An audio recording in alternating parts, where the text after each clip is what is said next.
This is Scoreboard with Chris Titley. Powered by Swiftex. Where can crypto take you? Hi, it's Chris Titley here, and we're live with the Scoreboard podcast today with Todd Carney. Very early podcast this morning. Well, it was 7:38 in the morning. 7:30. 7:30 on a Monday morning. on a Chris. Monday morning, Ooh, mid-Feb. that would be dangerous plenty of years ago. We just had our coffees. We're caffeinated. We are, yes. How's your 2026 started, Todd? 2026 has started really well. I won't say better than 2025 in case my wife's listening, because we got married on the 19th of January 2025. So 2026 has started just as positive. I've got a little boy due anytime now. So my wife's 38 weeks at the moment this week. So I've got a new baby due. But life's good. 2026 has sort of gave me some new challenges straight away. I've stepped into a role at the Gold Coast Titans as a full-time pathways coach. Juggling that with family and life. It's been good. I'm in a really good position to juggle that. So 2026 is off to a great start. Really looking forward to what it brings. But yeah, it's only early in 2026. I'm glad that I'm in a good position to where I'm at. You mentioned pathways coach there. There was an article recently, Matty Johns came out about the potential of you being an NRL coach. So I'm curious to know your thoughts on that.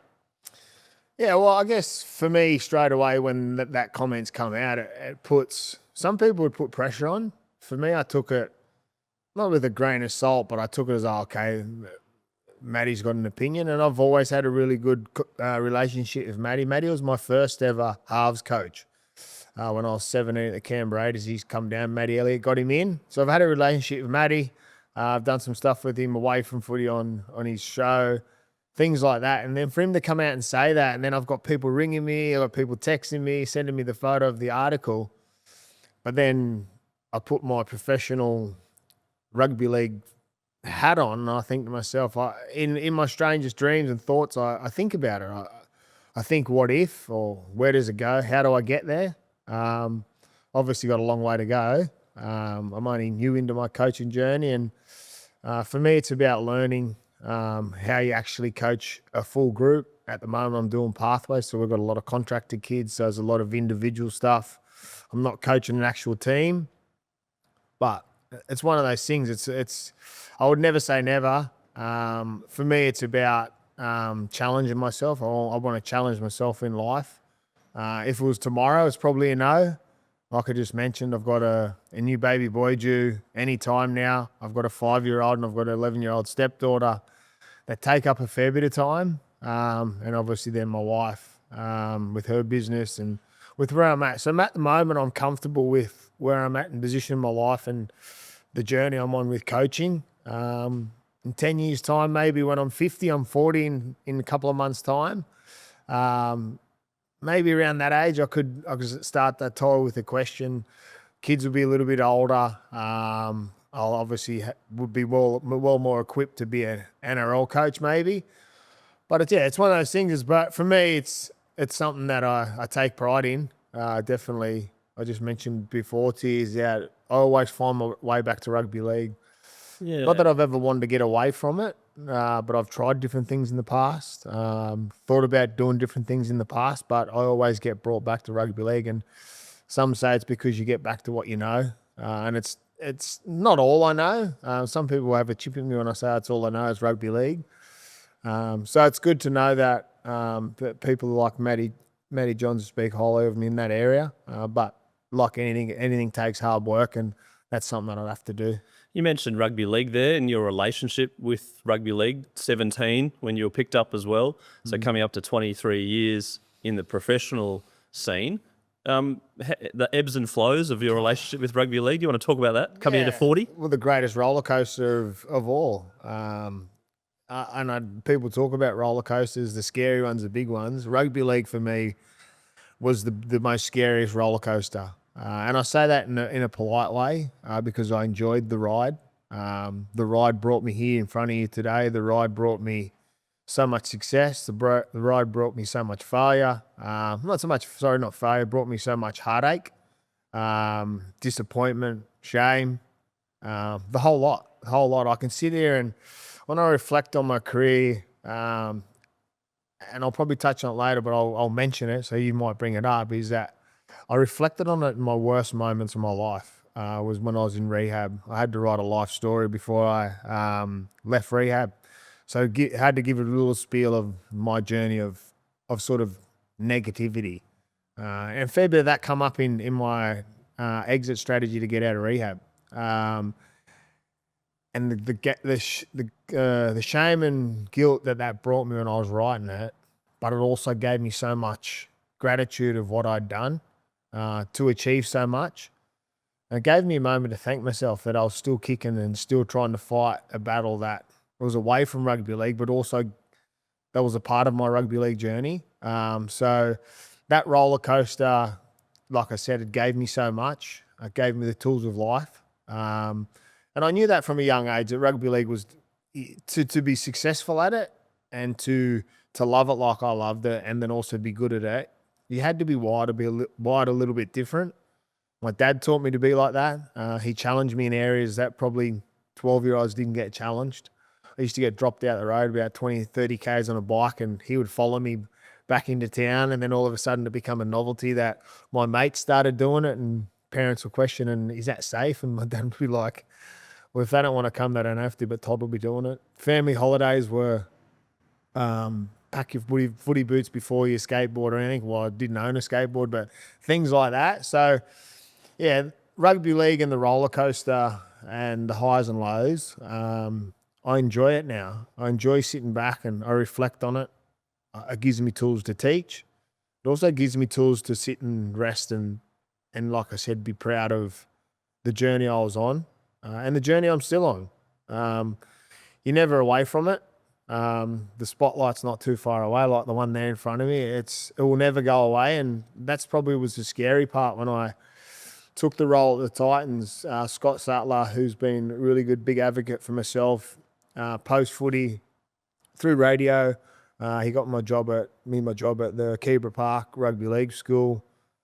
He asked me a question when he first offered me the role at the Titans, was, are you ready to go into a full-time system again, and are you comfortable with it? And I had to sort of sit and think about it, because I was going back into that environment that some would say I didn't achieve or didn't uphold. And I was probably that first person thinking that. If I failed as a player in some of the standards to live, am I going to fail in those areas as a coach or as an employer of an NRL club? And obviously the doubt from the NRL, I had to go through those protocols again to get accepted back into it. And I had to ask myself if I was ready, because I didn't want to fall back a peg on the journey I was on. I didn't want to take any losses, because the last 3 years I've had plenty of wins. I've had a few negative losses. I've had a few challenges along the way, which is life. But I always bounce back, which I always have. But I just wasn't ready to get knocked back in that department, because it was the unknown. It had never been done. As a player, I got knocked back a few times by the NRL to register a contract. So they would look at it as exactly the same way. And the day that I got the email saying that all the accreditation and things had been approved was a really good step in the right direction of my life. So I was so grateful of it, and obviously thankful. And I say it to the young boys now, as a rugby league player, yes, we're good at it, and you've got to have something to be getting a contract, and you've got to be different to someone else, but you've got to take it as a privilege. I feel in anything, to just be here today is a privilege, right? But to be on the big stage in the NRL, or potentially being that, you're in a privileged position. So you've got to accept it and take that challenge on, because you're not an everyday person when you become a rugby league player, I don't believe. Do you look back and the actions that you did, which caused some sort of hate or regret, or those words that you talked about, or maybe there's some new words that you look back on that now, and do you think to yourself there's a combination of factors there with age and maturity and where you were on the rugby league pitch and ego, etc. Do you coming towards 40 now, do you look back and think, oh, that makes a bit of sense at that age? Definitely makes sense. I couldn't make sense of it along the way. I think to take the big issue out of all that is take away alcohol. people said it for so long, my whole life. You and alcohol don't mix, but when you're the best person to be around sometimes when you do drink, but you could be the worst person. Take that away, I've got no issue with anything. So that was the big one for me, to get rid of that. Took some time, took some challenges, but that's where I understood. But I also understand is that life's tough. Put alcohol and the bright lights of rugby league and all the other distractions, that there becomes tough too. So it's not always just about alcohol. For me, it was, I believe, because I'm living that life now, and I can see past things. But back then I couldn't. I was always, I'm a go-getter. I chase the high. I chase adrenaline. It's probably what made me a good rugby league player, is because I'd done different things that players wouldn't challenge themselves to do. We talk about getting to the top. I would always go to the top and fall off. And I don't know if I was falling off because I wanted to challenge myself to get back to the top. But yeah, it's a part of it. Like I said, it's a part of me. It's going to be a part of many rugby league players after me. It's been a part of them plenty before, and there's similar players on the same journeys. But it's just about, for one thing, for me, is what I say to young blokes: if you struggle with it early on, you're going to struggle with it forever until you take control of it. You can't do the same things and accept the same and get a different result along the way. You've got to change something along the way, and it took me a long time, but thankful I found a way through I guess the hardship, through difficult times, but I'm comfortable with it. For a while I wasn't. I was unsure of myself still, where it would take me. Was it going to be a lifetime thing? But I'm in a really good spot. How hard was it to give up alcohol? And was it a step-by-step thing, or was it just a pure blanket, from now on we're not drinking? Yeah, it was tough. It was obviously the collective of the whole lot of what went on in my career, early days, later days in post-football. I think the big part was the penny drops, is when, for me, I didn't have many partners along the way in my rugby league career. I was too selfish. And I told girls, like, I'm selfish. I'd rather be with the boys than a girl. And football was always a priority. My mates were always a priority. So there was no girls ever going to stay around until I met my wife, and I'd finished the professional side of rugby league. I was still captain coaching Byron. Bring in a son to my equation. And all of a sudden, it's not just about me. It's about other people. And my values as a man was what my dad's values were. He's my hero. He was someone that I would always bow down to. I'd always say yes. I'd never say no to. And I'm not saying that's how you should be to someone, but that's how I was. He was a strong man, but also he went through the hardship. And I thought to myself, if I was to be like my dad, I can't be away from his mum, which is my wife. Thankfully enough, through the journey of me getting help, we come back together. We had some tough times in there that we split, and probably gave me a realization that there's more important things in life than having a good time and being selfish. It's about the small things, and that was a small thing at the time. My son was 2, that I wasn't getting to see week on, week off, things like that. So that was the hard part. But for me, I had to forget about them and all of a sudden be selfish again for who it was you need to get help for. And that was probably the moment that I decided to. I couldn't face myself in the mirror. I couldn't physically get up to go to work to do that. And they call it rock bottom, they say. There's a moment that you need to change. And I needed to do something different. And the only thing I hadn't done was surrender to myself and go get professional help and put myself in an environment that I had to do that. I wasn't allowed out. You're allowed out if you want, but I was ready to try something different. What I'd done before hadn't worked, and I needed to do it. Otherwise, I probably wouldn't be here. I wouldn't say I'd be dead, but I'd be close to it. The erratic style I was living my life probably wouldn't have put me in many good situations. Where I ended up, I'm unsure, but I'm thankful that I'm obviously in a comfortable position to be able to share my story. You mentioned the word selfish there for a second, and when it comes to high performance sport, broadly speaking, it's a word that's popped up a number of times in the podcasts that I've done. I'm curious to know, as a now near 40-year-old potential coach pathways program, when you start to see people fully buy into the life of a professional rugby league player, being selfish, and it's about them, it's about the dream. What advice do you give to them now? Same thing. I still believe you have to be selfish. Obviously, there's a part of rugby league, you're a team. So obviously that selfishness can't overshadow what you're trying to do as a team, as a collective. And there's an art to that. But for you as an individual starting out a rugby league journey, say if it's when you get your first contract at 16, something's got to change. You've got to get away from what got you to where you are. There's another hurdle to go over, and you have to change something. You have to have an extra drive. Signing a contract, getting a manager, getting picked in rep teams, that can't be enough. You've got to do something different. You've got to challenge yourself in ways that presents challenges each day. That you're doing that someone else isn't doing, because it will put you in good stead later on. Because as I've mentioned, rugby league itself's hard, then life on top of that. And I talk about it as for younger kids, right? At school, say they walk into, say, Akibra Park in year 7, they've got the next 6 years mapped out for them. They're going to play, hopefully, in the main team right through they finish school.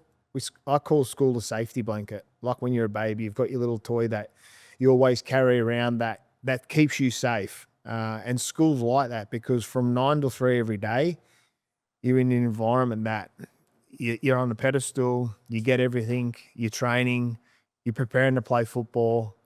Yes, school's important and it should be important, but the end goal is to win footy, I believe. And all of a sudden when school finishes, your safety blanket gets taken away because you go into the real world. You have to work. You might not be fortunate enough to train full time. You have to look after yourself. You get into the age where you have to start driving, things like that. And all of a sudden, if football becomes number 2, number 3 on the list, all of a sudden it gets away from you. Football has always got to stay on number 1. Yeah. And how you keep it on number 1 is you have to be selfish. You have to prioritize rugby league over work, over other things, over friends, over girlfriends, if that's Your mate's wedding and things like really that. It has to be prioritized to the top. And some people say, well, why is that? Well, because for some kids, it's all they know. It's all they want. So if all of a sudden they get to the top, you can't get to a position, I believe, for a young kid and get there and go, well, I should have tried harder. It's too late by that stage. So you've got to put all your eggs into one basket, I believe, and have a real crack at it. And then that's the selfish part. The not going to parties, you're not going to things, not getting temptation into, I'm going to try alcohol, I'm going to try vaping, I'm going to try do different things. You've got to live to a standard that you believe it is you're going to make it. And that becomes with a challenge. So I try and teach the selfish side, but teach the selfish side that is you set goals for yourself that's going to make you better. And it doesn't mean in that team environment, because when you get turned out to train and you put your team uniform on, you become a team member, and you become a team member that's going to make you connect and make you be the best team possible. But as soon as you step back in your car or get home, you've got to turn back into that selfish person. You need to be focused on rugby league before you go to sleep and when you wake up. It's got to be on the priority list that I've got to work out what I'm going to do today is going to benefit me as a rugby league player, until you can't do it no more. And that's coming from someone that probably was like that for a long time. People on the outside probably look, there's no way that he was dialed into rugby league if he lived a reckless life away from it. But people that seen me as a player and the way I trained, I was dialed into the T. I was always there, ready to perform until I couldn't. Until I guess the games couldn't let me go on with it. And I obviously went overseas and had a really good career over there. But it was about, you've got to be selfish. And I know that in life you've got to be selfish. That was one part of when I got out of rehab, I had to do 90 meetings in 90 days. And I was like, how's that possible? It's only for an hour, but I had to prioritise something. And I learnt that from rugby league, is that you've got to do things differently. You've got to go to the hard place sometimes and challenge yourself. Not all rugby league players make it, and there's an obsession, I suppose, with rugby league to get to that level and be selfish to get to the NRL and greater honours, etc. Was there a plan B for you? Was there ever a plan B for you? Nah, there was no plan B. But my dad did say to him, and Matty Elliott says it to me. He's my favourite coach because he gave me an opportunity to play NRL. He said if I apply myself the way I applied myself to rugby league in any other profession or anything you want to do in life, you'll succeed at it. And I've always stuck by that. I had a concreting business for a little bit. Didn't go to plan, but it wasn't through a lack of trying. It was just through a relationship breakdown, which was fine. And I accepted that. But when I first took on the concreting business, everyone was like, what are you doing? You've never concreted before. So I ran it like a footy team. I gave him the same, like I made him connect. I made him feel good in that environment. So, and I worked him as a team. And I enjoyed that part of it. So there was no real plan B, but I just know that if I apply myself the way I applied myself to rugby league, I'll be successful at it. And that's the way I've probably been. But like I said, I always get brought back to rugby league. But when I challenge myself in life, if it's through the challenges of through sobriety, through being fit, the way I train, through fad diets and things like that, I always just think back to the hard place of rugby league and the things that you had to challenge yourself on. And plan B is, I think if you're, and it's probably going to sound weird or arrogant, if you have a plan B when you're trying to make it as a rugby league player, you've got doubt straight away. At one point I knew that I was going to make it, but I just didn't know for how long. What the self-belief there, the talent that you had, the I suppose knowing that you were good. What do you think made you so good? Well, at a younger age, we had the same team in Goulburn from pretty much under 10s right through to under 15s, and we never really got beat. We got beat once maybe, and I wasn't the best player in our team. There was a lot of better players than me, but like I mentioned before about my dad, he made me work hard, and then I started to reap the benefits of that.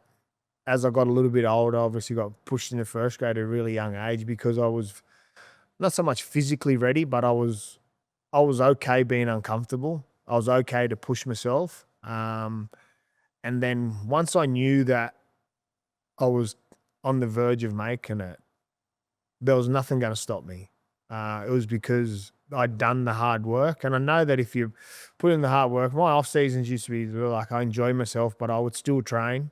I would still challenge myself to train. Even if I didn't feel like it, I would always push myself to that next level to give myself an opportunity to be the best. And that's what probably hurts me so much post-footy is, and then I look back on, is that there's the what-if component. People say, well, what if, where do you reckon your rugby league career would have went if you didn't drink and things like that? But you can't live in that, but obviously there's still the thought, and everyone would think that way. Everyone can sit in the mirror and go, what if I'd done this? What if I'd done that? Life can't be that way. All I can do is try and give my message to, obviously, my kids first and foremost, but then the younger rugby league kids. I say it to when I talk to the players. I spoke to our Titans boys. I spoke to the Broncos last year, and I said, don't be a 38-year-old like me sitting in a room where I was regarded as one of the best, telling you not to do, not what to do, things like that. That's what my message is now, and I'm comfortable doing that. So that part of being why I was so good is because I knew I'd done the work. How did you cope with feedback? Feedback I was okay with. I was coachable in some parts, probably after a big weekend, I was probably uncoachable in parts because I was just focused on just getting it done. But when I'm dialed in, on that trajectory of trying to get to the top and climbing that mountain until I jump off the top of it. I'm coachable. I'm dialed in, and I'm ready to take on anything. And I like those challenges. So yeah, I took feedback well. When you see kids nowadays, is there a similarity to you, or is it a different era now with social media and Instagram and gaming and all these things that probably wasn't around when we were growing up? Yeah, there's a difference. I think feedback for young kids is tough. Some of them look at you and go, well, why are you being mean to me? My feedback's, I'm cuddling you. I'm giving you a message because I believe. Like there's a bit of a laughing thing in our office in my area at the Titans, that there's a grumpy Todd, an angry Todd, and it probably comes across that way. But I do it. It comes from a good place. I give a message sternly, but then I also cuddle them after it. I let them know that it comes from a good place always. It never comes from a place of hate. Never comes from a place of me picking on you. If I individualize players and challenge them, it's because I believe that they've got something. I wouldn't go out and individually attack someone or challenge someone if I didn't believe they had it, because I just think it would go the opposite way for them. But the ones that I believe that have got that extra edge, I'll challenge them in different ways. And it could be a challenge of different things at training. I could be sending them a text message to ask them some feedback about things and just see if they reply. I'll remember those things. I challenge a whole group sometimes about sending me some 3 things that you want to change or what you're going to do differently in the next 6 months. 11 out of 19 of them replied. So there's 8 that aren't dialed in on it. But some of those 8 are our better players. Is it going to affect them? Oh, maybe not, but it may. But I could look back on it and go, well, that's probably the reason why, because they weren't willing to give feedback. They weren't willing to everyone's got the ability to reply. Everyone uses their phone. Everyone's got it. People say, oh, I didn't see the message. That's a load of crap. Everyone sees their phone. It's the first thing everyone goes to. Yeah, so I do see it in kids, but it's very different. For me, I loved footy. I still love footy. I watch every game of the weekend. And I think to be good at, I guess, as a half, you've got to watch footy all the time. And there's obviously players out there define that don't watch a lot of football, and they're self-made in the way they play footy, and that's okay. But then if you look at our best, look at Nathan Cleary, I believe is our greatest player at the moment still. There's some genetic freaks and some athletes out there doing different things. Obviously, sitting here in Brisbane, you got a Reece Walsh and stuff, but I believe Nathan Cleary, or out and out, is our best player at the moment. And his love of footy and the way he talks about it, it's astounding. You mentioned getting cuddled, that feedback, right? Did you get cuddled when you got feedback when you were growing up? Not off my dad, off my mum I did. And that was probably the sort of yin and yang of the life and the family we had. And Dad was the pusher, wanted me to do things, and I didn't always want to do it, and I'm really thankful of it now. I remember my first ever game at under 6s, I was only 4.5. I didn't want to get out of the car. My mum paid me $5 every time to get out of the car. So that was my first ever contract, I would say, as a rugby league player, because I didn't want to do it. I didn't know the kids, but my dad wanted me to do it. The day I was born, Mum reckons he was happy because he wanted me to be a rugby league player, and I'm so thankful of it. But it was tough times. So he was, and I only think about this because my wife always says to me, oh, you're not really affectionate and stuff like that. And I say, oh, I don't even reckon I see my mum and dad kiss before they go to bed or have a cuddle. And that wasn't the relationship they had. And my sisters are very similar. So I wasn't that way, but my mum cuddled me. I needed my mum. I'm a mama's boy. I always stir my boy up about, oh, you're a mama's boy. And Susie goes, well, so were you. Where do you think he gets it from? So, and I'm proud of that. I lost my dad when I was young, and I don't put blame on it, but I used that as an excuse for a long time to get away with the things I was doing. I'm happy to say that wasn't the reason now, but yeah, he was hard in the ways he needed to be, but I knew that I had his support and I had his comfort along the way, but I didn't get cuddled. Yeah.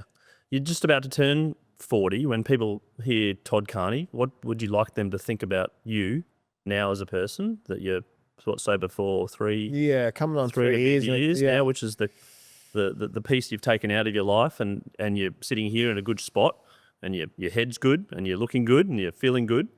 What do you want people to say when they hear Todd Carney? They go, "Oh, Todd Carney, the rugby league player." Yeah, I guess for me, and this won't come across arrogant, I don't really care. As long as my circle understands who I am. And if that circle is as big and wide as my wife and 3 kids, when my boy comes, that's okay. There's always going to be opinions. There's always going to be people out there bringing up the old stories, and that's okay. I'm happy. If I was disappointed about that, I wouldn't be on the journey I'm on. I wouldn't be real with where I'm at. That's a part of it. That brought me to this situation. That brought me to having to go to rehab, the things I've done. So if I wipe them out, you're not living. I've got to accept those. I've got to still face them. I've got to still think about it. I've still got to have them in my thought process to continue on. Because if I didn't have those, I wouldn't be here, and I wouldn't be in a position where I'm in now. I would be still toiling with the things I was toiling with and going on an up and down erratic lifestyle. And for a while I thought that was okay, but now I look back on it, it's a part of it.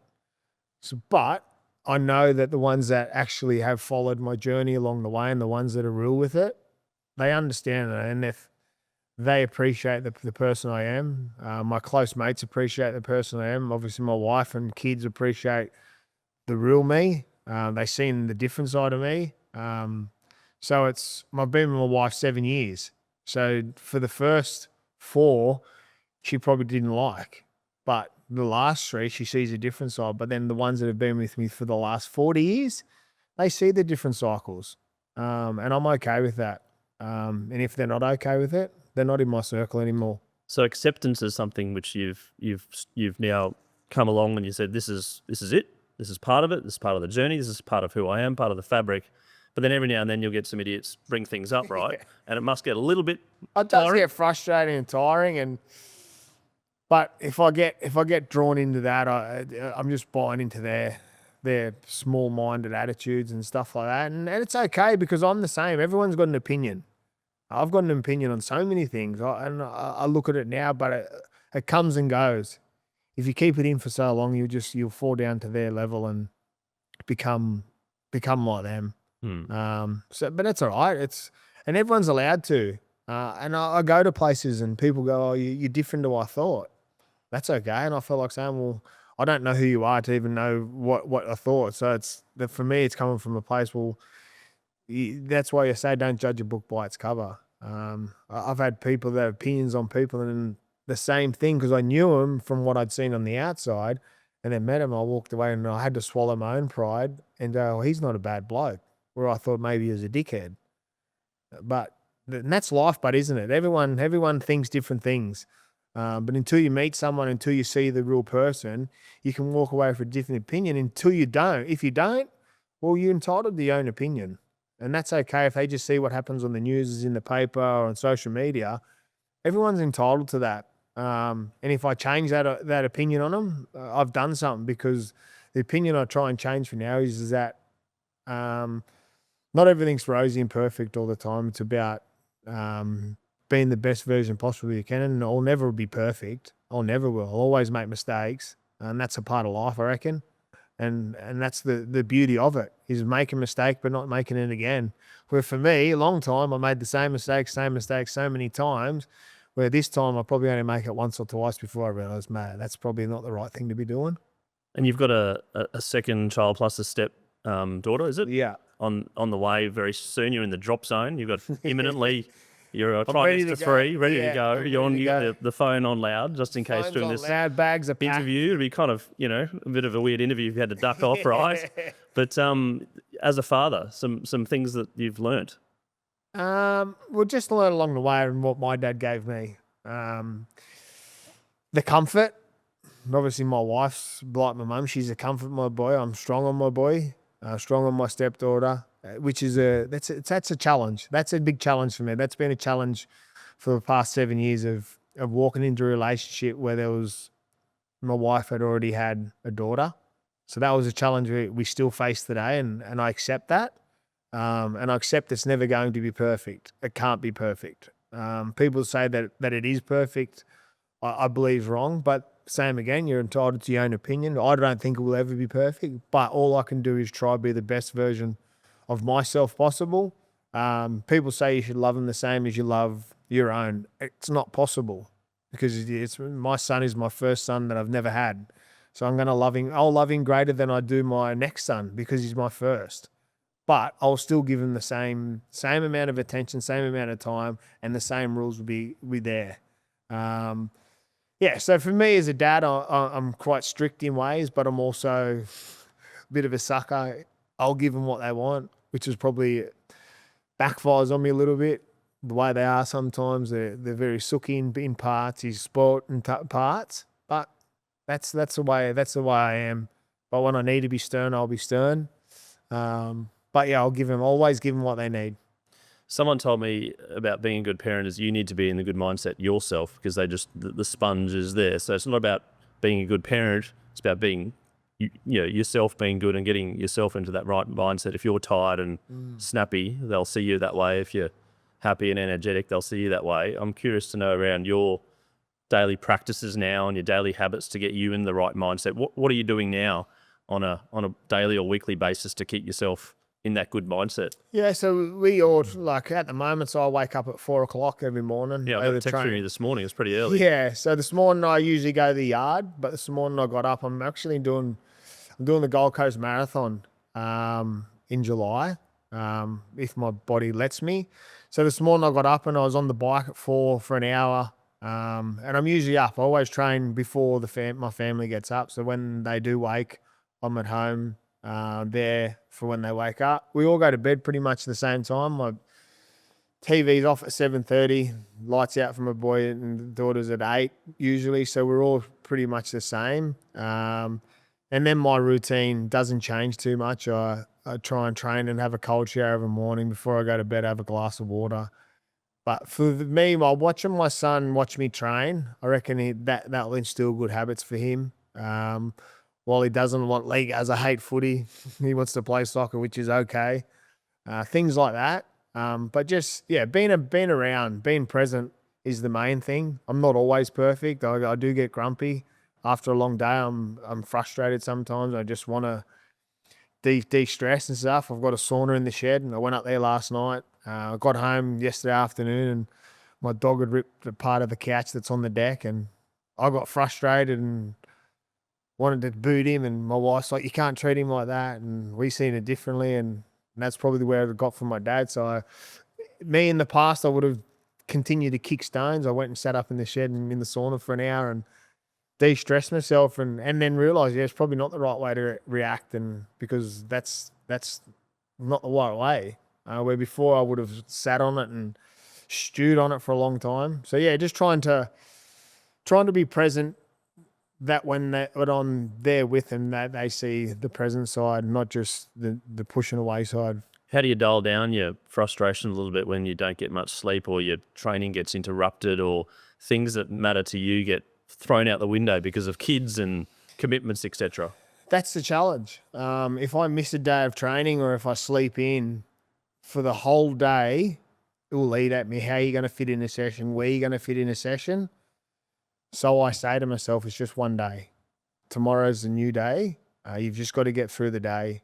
And I learned that through sobriety, one day at a time. If you're sober today, you're sober again tomorrow. You're sober 2 days. But if you drink today, you're not going to be sober. So I say to myself, you've got one day. You've got the rest of the day to get through. If you don't train, it's okay. You can do it again tomorrow. You don't have to double up tomorrow either. You just get through today and get through unscathed is the big one for me. I still challenge myself. My thoughts still challenge me through the demon of alcohol. I still drive past Bottle-O sometimes, and there's a little monkey on my shoulder goes, pull in and see what it's like.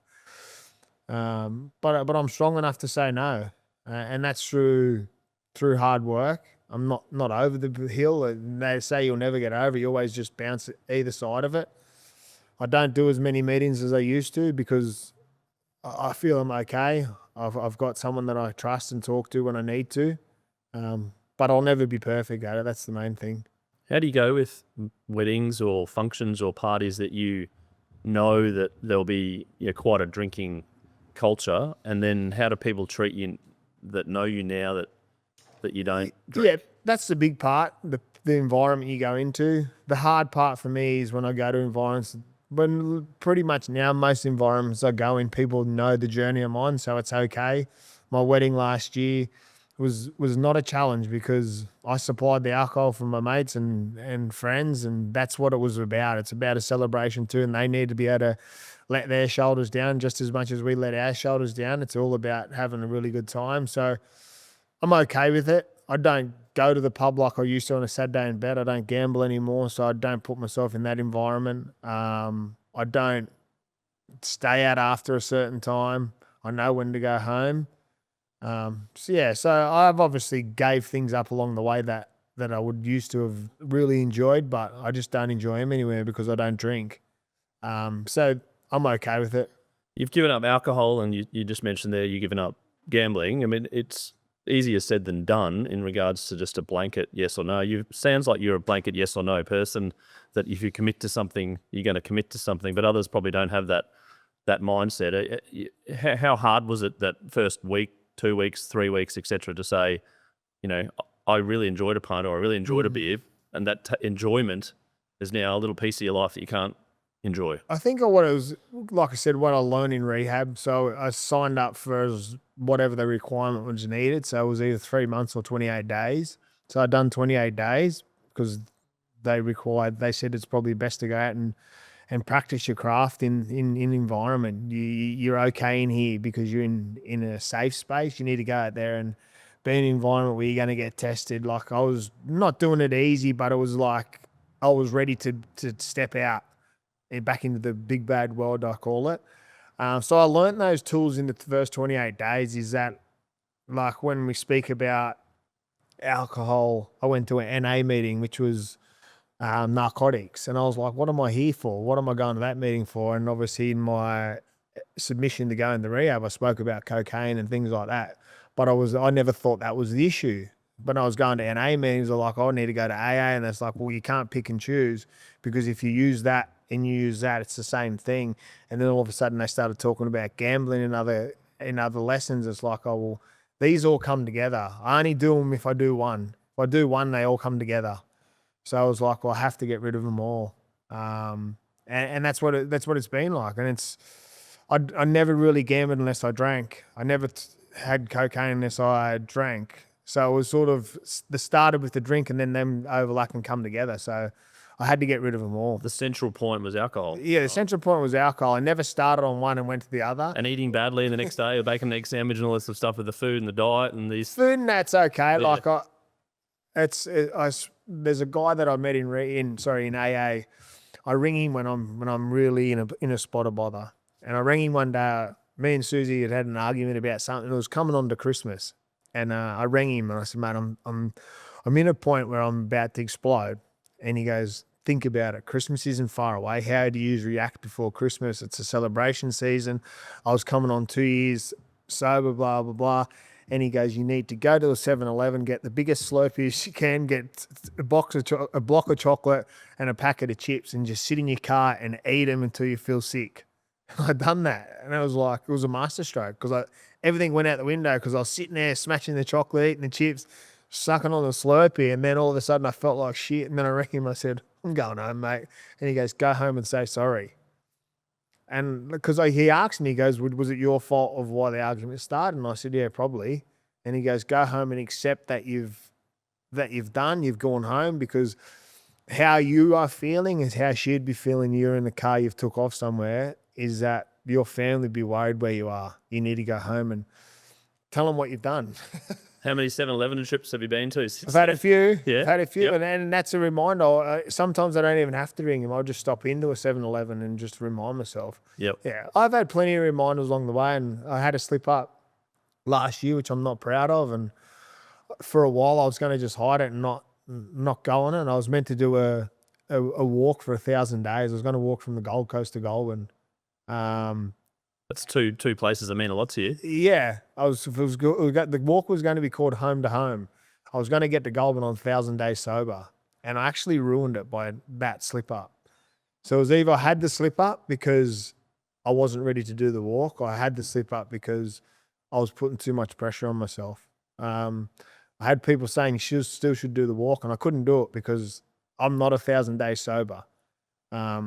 Yes, so my sobriety date is the 24th of February and coming on 3 years, but I've had a slip up, but I will still use that as my sobriety date, but it still doesn't that's me when I made a change, but I still stack my days now. Yeah. So what day up to now? Oh, I don't know. I don't know what it is now. Yeah. And that acceptance piece of a slip up is owning. Right? Yeah. Yeah. It's For owning the it, first few days, I was obviously had to navigate through the hurt and the pain I felt and what I put on my wife and stuff, because obviously she knew. So that was the hard part, but it's about how you bounce back. And old me would have bounced back and would have continued to drink, but I got home and went into a rehab for the day and went and spoke to a few people that I'm comfortable with, and got back on track. Mate, that's awesome. Now we've got a few questions that we ask all our guests. The first one is, it's an interesting one. It's your all-time favourite sporting moment, but I preface this by saying it doesn't involve yourself. Yeah, and that's a hard one because, like I sit here, I love sport, but the biggest sport I love, and it'll probably put back to my favourite player, Andrew Johns. The 05 Origin return for Joey was I still watch highlights of it. I was fortunate enough to play against Joey. Fortunate enough to got a relationship with Joey. He's someone that I put in high regard of my making as a rugby league player, because I watched so much of him.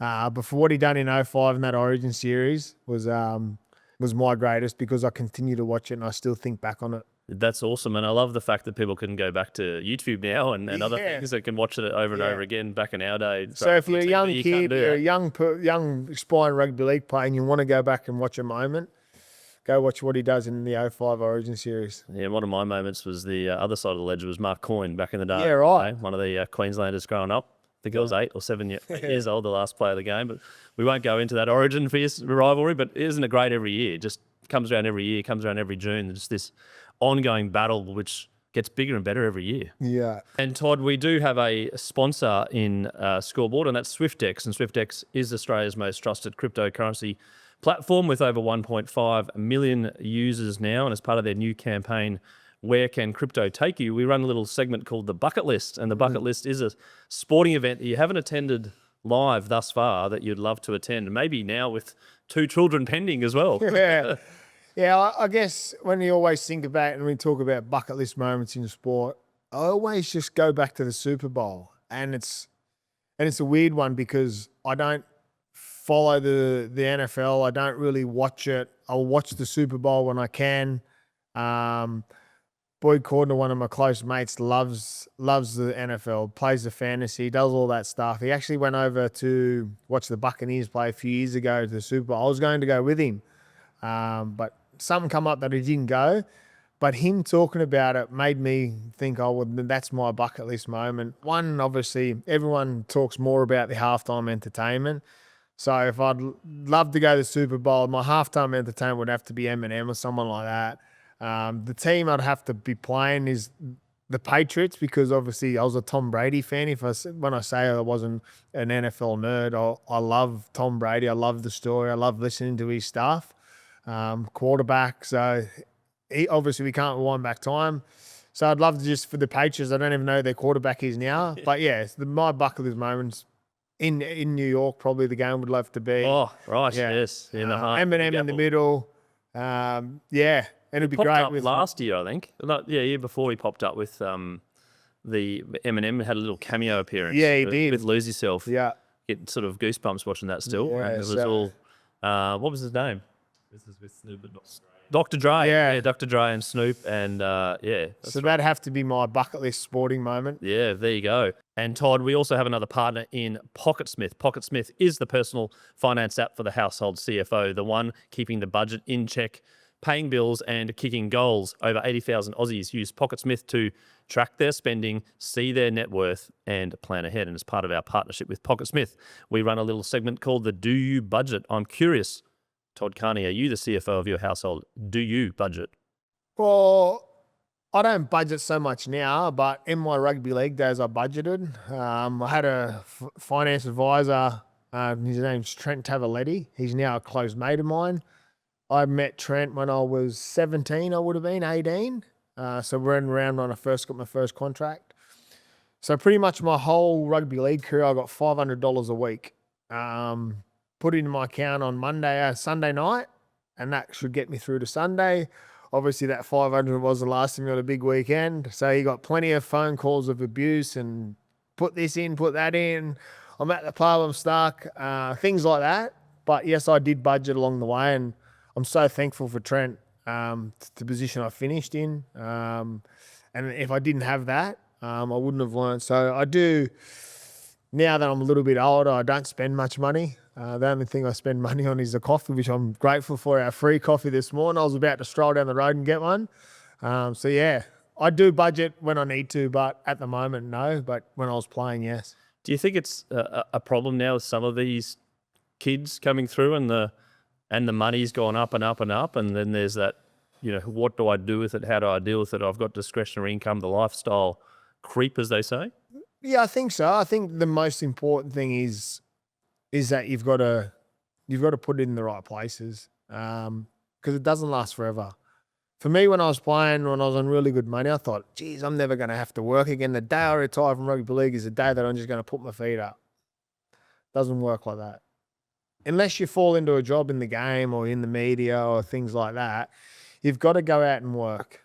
You've got to do that. So it won't last forever unless you do really well with your money. So my tip would be to budget, two, to go to a trusted source someone you trust with your money, and put it in places that's going to grow, that hopefully when you do retire, you can actually put your feet up and relax a little bit. But at some point, you're still going to have to work. But at the time, though, you're playing rugby league. It's all you've got, right? So then That's all you think of. Then you're going, well, actually, I am going to. It is finite. Yeah. It is to a point, maybe at mid-30s, that you're not playing anymore, and you've got 40-plus years of your life ahead Still to keep your brain active, right? That's right, yeah. But you don't think that, I wouldn't have thought. So it's interesting, the all-in approach, obsession, but then it comes to a point that you can't. You now have to re-identify yourself. Re-identify yourself, and that's what a lot of players do struggle with, the identity part.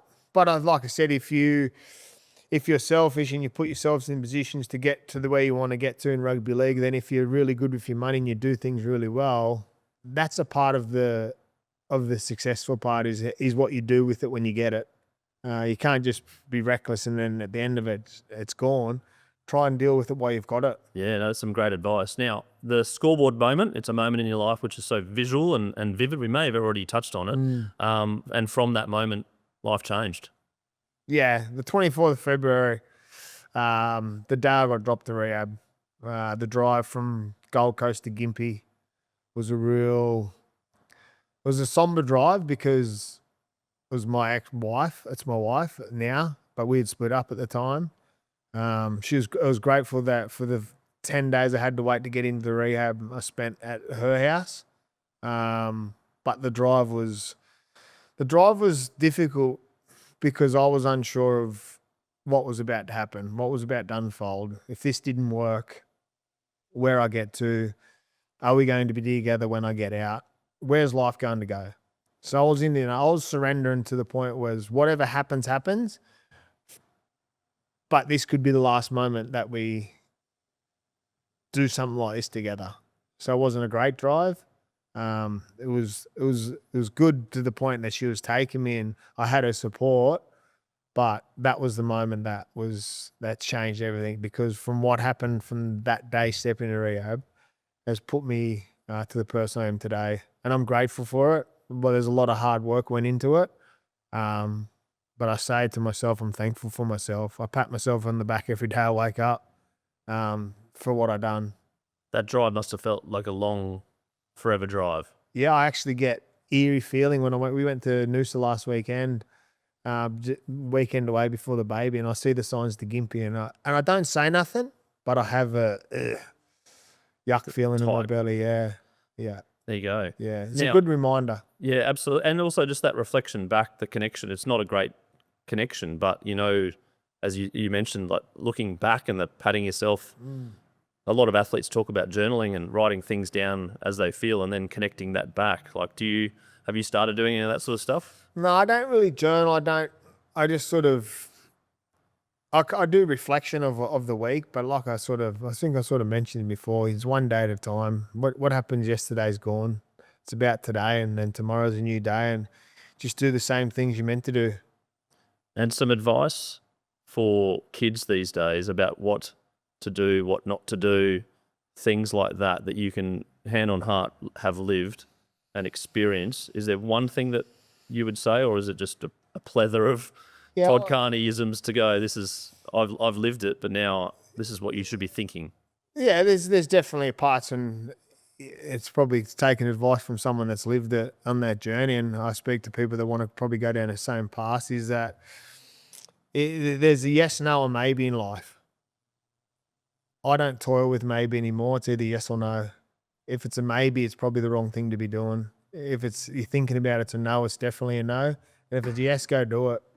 So me, I try and stick around the path of the right one. You're not always going to get it right, but I think as in life, we know if we're doing the right thing or not. It depends if you want to take the risk to challenge it.